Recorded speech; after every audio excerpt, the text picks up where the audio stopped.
চন্দনাইশ থানার সদর ব্যবসায়ী সমিতির দ্বিবার্ষিক নির্বাচন সম্পূর্ণ।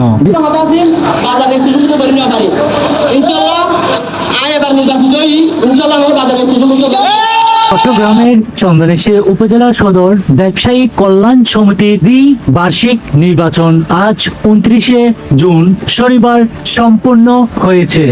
সকাল 9টা থেকে বিকাল 3টা পর্যন্ত টানা ভোট গ্রহণ করা হয়।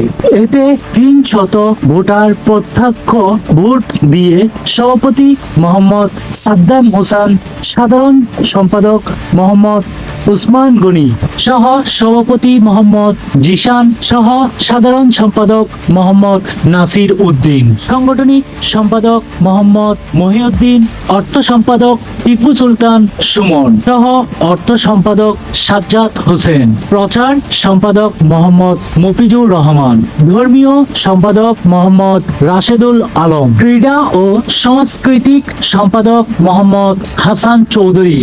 এতে ভোট নির্বাচিত করে 16 সদস্য বিশিষ্ট কার্যকারী কমিটি গঠন করা হয়।